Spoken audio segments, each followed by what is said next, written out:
Welcome in everyone to Let's Talk College Football. Today we're going to be previewing and predicting the Week 2 games. Let's jump right into it.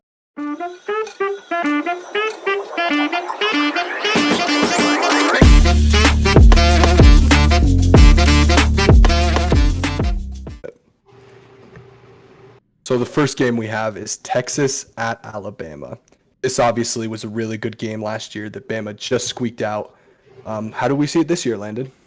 Yeah, so as you can see, I have Bama picked for my pick this year. And I think that I like Texas a lot. I really do. They're my pick to win the Big 12. But I think playing at Alabama week 2, Alabama's going to be hungry to prove to themselves that they are a national championship contender. Because by Alabama standards, last season was a little bit disappointing. So they're going to have a little bit of extra fire coming into this. And obviously just the talent level of Alabama. So I like them to win. Yeah, like Tanner said, the game was close last year. If Quinn Ewers was playing all game, it could have been a completely different experience for Texas. I'm excited to see what Jalen Milroe does against a team that's not Middle Tennessee State. So I'm kind of excited to see him play. He looks like a beast out there. Looks like a freak of nature. I do have Alabama again winning and covering, so I'm excited to kind of see what Texas can do. I think it'll be a close, fun game, but Alabama will squeak this out. Yeah, I'm thinking along similar lines. I was really close to picking Texas. I really believe in them this year. I think they've gotten a lot better. They're also my pick to win the Big 12 as well. I think that the game last year kind of showed that they can hang with Bama, and Bryce Young kind of had to have some miracle to pull that one out. I am going to pick Alabama though, because I think going in this time, they know they don't have that elite quarterback play. I think them knowing that is going to push them and inspire them to really step it up around Jalen Milroe and this Alabama team. So I'm Mm-hmm. picking Alabama to cover and to win just slightly.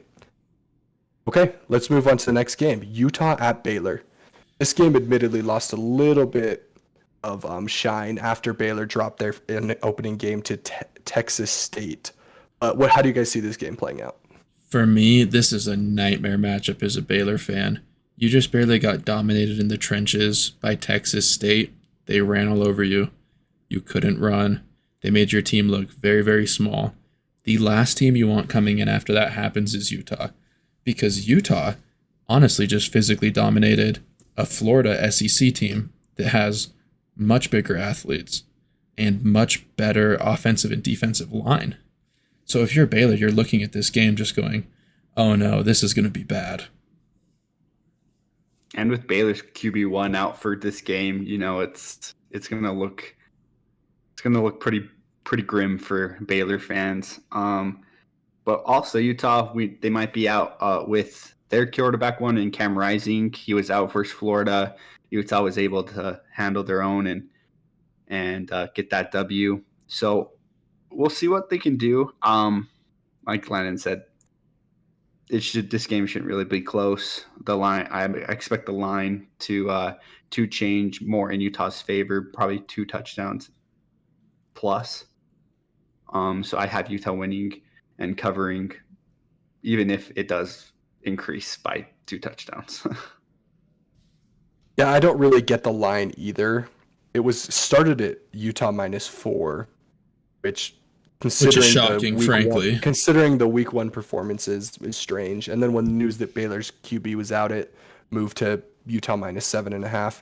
So yeah, I'm thinking along the same lines. I'm just not sure that Baylor is going to be able to do anything on the line of scrimmage. And if you can't win the line of scrimmage, you're usually not going to be able to keep it close in the game. So yeah, I'm going Utah, and we're all picking Utah to cover as well. Hmm. Let's move on to the next game. So this Probably one the might most be, yeah, this one could be a little more controversial because obviously Colorado had an inspiring performance last week. For me personally, I'm a believer. They got me. That offense is legit. Shadur Sanders, Travis Hunter, their team is much better than expected. And I wasn't super impressed with Nebraska coming into this. And then being at Colorado, that stadium is going to be on fire after that first win. So I have Colorado taking this. I mean, to kind of add to the Colorado praise, Dylan Andrews or Edwards. I don't know why I said Andrews. Edwards looked incredible as well. Obviously, not the best game on the ground, 6 carries for 24 yards, but the dude had 5 receptions for 135 with a 75-yard. I think it was a screen return. Like it was incredible, and I really liked what their offense did. Like Landon said, their offense looked inspiring. I'm a little shaky about their defense. We'll kind of see if they can hang with some of the bigger teams, the Big Ten teams of Nebraska, that maybe they can kind of bully them a little bit. We'll see. I'm not really sure if will be the case. Obviously, I have Colorado winning here as well, and I do think Colorado, with the win, will win by more than 3 points, and they'll cover the spread. Yeah, the big matchup for me in this one is how does Colorado hold up against Nebraska's more physical style? Because TCU, for reasons unknown, just refused to run the ball on Colorado when they were averaging 8 yards a run. They just refused to run the ball and kept throwing the ball, especially in goal line scenarios where they threw 2 interceptions. So that's how I would see an upset happening is if Nebraska comes in, physically just destroys Colorado and runs the ball. But yeah, I am riding with Colorado. I think their offense is proven to be explosive enough that Nebraska probably just won't be able to keep up offensively. I mean, if Jeff Sims for Nebraska can run the ball like he did against Minnesota, they could make some noise against Colorado's suspect defense, in my opinion. Okay, let's move on to Ole Miss at Tulane. One of the 2 games that both teams are ranked, which is kind of exciting for this Ole Miss Tulane game, with Texas and Alabama as the other one, as we talked about earlier. For me, this is an interesting one. Obviously, I have the disparity between everyone. I have Tulane. I'm really high on Tulane. I really like their run game, and I also really like Michael Pratt. He had an awesome game last week. 14 for 15, 300 yards, 4 touchdowns. It's kind of hard to beat there. But we'll see if they can compete with the high-powered offense of Ole Miss. I'm a little nervous with this pick, but I have Tulane at home. I'm scrapping it out for the W. Yeah, for me, I'm going with Ole Miss here, even though they're on the road, because they won their first game by like 70, and their quarterback, Jackson Dart, looked amazing. I just think athletically, it's going to be hard for Tulane to hang with the air raid, and especially when the air raid's working that well. So I have a bit of a shootout happening here with Ole Miss coming out on top. Yeah, same here. I think that Ole Miss's offense just looked too potent to me. I think that Tulane, while a really good G5 team, just isn't going to be able to hang with an SEC team as far as the physical aspect goes. So yeah, I'm going Ole Miss as well. Okay, let's move on to Texas A&M at Miami. This, I think, is one of the weirder games of the week because I don't really trust either team. Yeah, these teams are like twin brothers in a bad way, of where it's like, wow, how did you recruit that well? And then it's like, wow, how did you still go 5-7 again? Like, I don't know, what's the problem? Do they just not have coaching? Like, what is going on with these teams? You cannot trust either of them. They could lose to anybody, seriously. And with that being said, I do think Texas A&M's quarterback looked pretty good in week 1, and I haven't really seen anything to make me a believer in Miami. So I'm going to go with Texas A&M here. Yeah, a Texas A&M like scoring 5 touchdowns through the air is pretty unbelievable considering what we saw last year. And so like simply on that shock factor alone, I'm going Texas A&M as well. I got Texas A&M. I agree with you guys. I think they're going to cover. I think someone who's like the standout for me last week was Josh D. Berry for A&M. He had a pass breakup and interception for 7 solo tackles, which is pretty big for a defensive back. So if he can lock down Miami's wide receiver 1, it's going to be a really hard game for them. Okay, let's move on to Oregon at Texas Tech. That should say at instead of versus right there. Okay, yeah. So Landon, what do you think about this game? This game's just shocking to me. Where I live, sports betting isn't legal, but this is making me consider making a trip to go place a bet on this game. How are they favored by 2.5? A field goal? Really? I think Oregon might win this game by 40 plus. I just don't It see this looks. being competitive. I think we got the wrong line. Oregon is favored by 6.5 Okay, that makes more on sense ESPN. there. I mean, still though, I'm still smashing the over on that. To be honest Oh, with you, agreed. losing to Wyoming, that's low. That's very low. And I mean, I hate to kick them while they're down, but they even had to make a video. One of their players saying, "Please come to the game. We need your support. We believe that we can win." Like I remember just judging from Twitter, Texas Tech fans were putting themselves preseason national champions. They really thought that they were one of the best teams in the entire country. Well, they certainly had really high hopes of winning the Big 12, which I don't know, maybe they still can. They're not going to win this game, but maybe they still can win the Big 12. Yeah, Oregon, I don't think it's all that close. Just the talent gap is just insanely large. I just don't see where Texas Tech has an advantage, I guess. So yeah, I think that even at that 6.5 number, I'm still picking Oregon. Yeah, Bo Nix, Bucket Urban, Troy Hmm. Franklin. Oregon's offense is so overpowered. 81 points. They played Portland State, so you can't really Well, give they pulled them everyone at halftime too. Yeah, true. Yeah, exactly. and so it's just one of those things where they easily could have put up 120 points if everyone played the whole game. Yeah, Yeah. they So could have scored every possession if they really wanted to. Okay, let's move on to the next set of games. We've got another page here. Hey, Notre Dame at North Carolina State. Yeah, What are so we thinking here? as you can see, I picked NC State while you guys went with Notre Dame. I don't really think Notre Dame's been tested yet. I think that they're a little bit overrated right now. I think they're a good team, and I think the addition of Hartman makes them a lot better. But at the same time, I just don't think they're as good as people think they are. And I like NC State as a program. I really like their home field advantage. They have a good fan base. I think NC State takes this one. I'm really big on Notre Dame this year. I don't know why. Truly, I remember watching that first game in week 0, and I'm like, man, I just liked what I saw out there. I love Sam Hartman at Wake Forest, and that pickup for them is just music to my ears.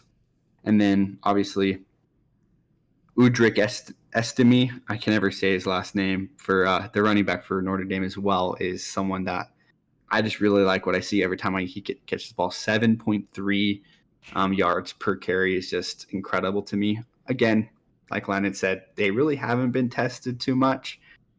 I mean, they played some pretty subpar teams week 0 and week 1. So this would probably be the biggest test to start the year. And if they can pull it out, it'll be a really fun watch and a really good game for them. Okay. Yeah, I'm a little bit split the gap. I believe in Notre Dame, but not to the level that Ethan does. So yeah, I'm picking Notre Dame to win and NC State to cover. Okay, let's move on to the next game. Oklahoma State at ASU. What do you guys think? Yeah, I have Oklahoma State here just because ASU had such a poor performance against Southern Utah. They barely won, and it was kind of a wacky game with weather delays, but I mean, come on. Southern Utah barely winning that game, that does not inspire faith in the program. It's not like Oklahoma State had the best win ever either week 1, but I just like them. I like them more than the team that barely beat Southern Utah.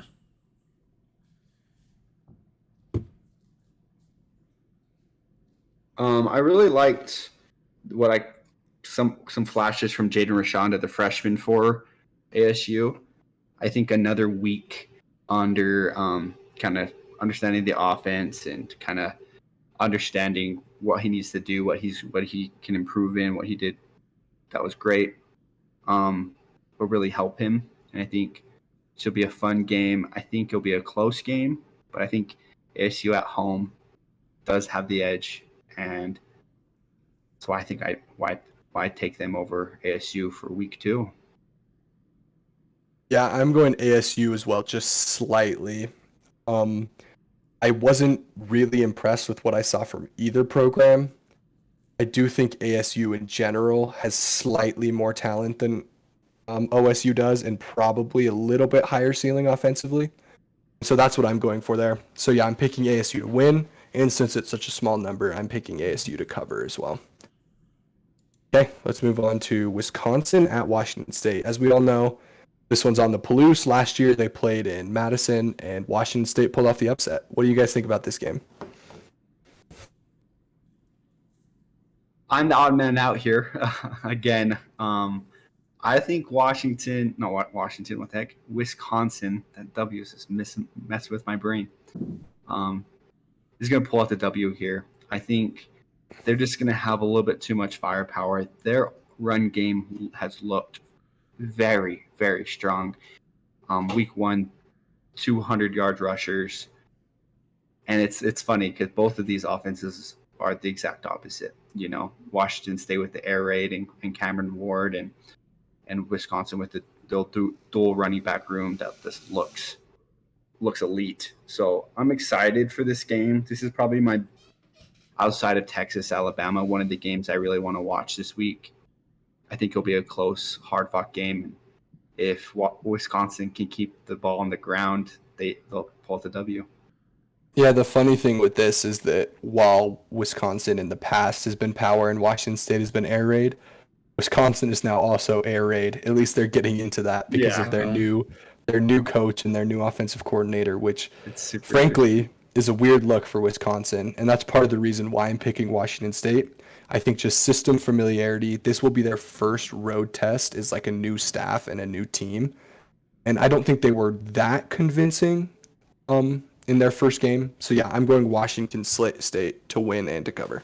I'm picking the same for basically the same reasons. I think Washington State, especially offensively, actually looked pretty good week 1. Didn't really see that from Wisconsin. And just at home, wacky things can happen in Pullman, dude. So I think Washington State takes this. Okay, let's move on to Arizona at Mississippi State. Another Pac-12 SEC matchup. Yeah, I'll like start Auburn and out Cal. with this one. I think Mississippi State is always a little bit underrated. They're always a quality football team. And I think at home against an Arizona team that maybe is trending in the right direction, but still isn't great, I don't give them too much of a chance. So I'm taking Mississippi State to win and cover. Yeah, I really share pretty much the same points with Landon there. Not much to add for me. Yeah, I'm not super high on Arizona. I think they'll be improved and potentially push for a bowl game, but I just don't think they have the talent to go on the road to Starkville and win that game. So yeah, Mississippi State for me as well. Okay, let's move on to Auburn at Cal. This is, I actually think, one of the most interesting games on the slate because I think that on first glance you're like, oh, Auburn's going to win that easily. But then when you dig a little deeper into it, I think Cal has a realistic shot here. Yeah, I mean, Cal came out very strong in week 1. And if you're someone that likes to look at FPI, Cal is actually favored. And I actually do like to look at FPI before the games. No stats perfect, but I think it's a decent indicator of just how well these teams are playing and the talent comparison between them. I think Cal at home is really going to pull this off. Yeah, I agree with that as well. I'm going Cal at home. I think Cal going week 1 and scoring 58 points surprised a lot of people. It sure as hell surprised me. But I just don't think they're ready to face the SEC big boys in the trenches. I've never been a big believer in Cal. I've seen them play many times, and I've never really been too worried about them. And so I think Auburn either going to Berkeley and giving them a run for their money is going to be something that I don't think Cal's prepared for. So that's why I got Auburn. I think there's going to be bigger, stronger, faster, and it's going to be hard for Cal to keep up. Okay, last game we're predicting, rivalry, Iowa at Iowa State. What do you Yeah, guys so think? I heard a lot of jokes about this one that Donald Trump was going to the game. Everyone was saying, oh, he started his prison sentence early. How much time does this take off? If you're someone who likes the good old days, then you should be watching every minute of this game because it's the ground and pound. I doubt many points will be scored. It'll be very physical. It's a rivalry game. I mean, I don't feel great about either of these teams, but I'm taking Iowa to win just because I think the Big 12 is a pretty bad conference, and I'd rather go with the Big 10 team. So, yeah, I got Iowa for me. Yeah, for me, just a little more talent for Iowa. I think that while their offense will never be explosive, I think it can be competent with Cade McNamara. And I think they'll work out a few issues they had week one, and I think they're going to take this one on the road. I was leaning towards Iowa to start as initial gut reaction was I kind of looked more into their week one matchup against Utah State and just kind of their roster in general. Just giving up over, I think it was, let me double check. I'm pulling it up right now. Didn't have it. Over 300 yards of total offense to Utah State. I mean, Utah State was at home. So, I mean, I can see kind of the understanding on why. But I'm just not a believer in this Iowa team. Their defense against Utah State wasn't something that I thought was going to be any problems, and they kind of had a little bit. I'm not saying that Utah State only scored 14 points, so it's not like it was a blowout by any means or a shootout by any means. I mean, but like Landon said, if I was in a state that I could bet, I would be betting the under in this game nonstop. I mean, it's over under 36.5. I think that's crazy. It'll be shocking if it gets over 21 or 27. I mean, it's crazy to think that this predicting the 12-12. Basically, the 10 to 13 win. It's going to be a game where whoever wins the special teams is going to win this game. And I think Iowa State comes down to kicking. Punter showcase this week. It comes down to whose punter's superior. Yeah. Well, that should about wrap up our video. Thank you, everyone, for watching. Please like and subscribe. We are also on Spotify now. So if you would rather listen to this in podcast form, that's totally okay. It's on Spotify. Just search up Let's Talk Sports. And there you go. Please comment. Tell us what you didn't liked. Tell us what you would pick, where we got it wrong, where we got it right. And we will see you next time.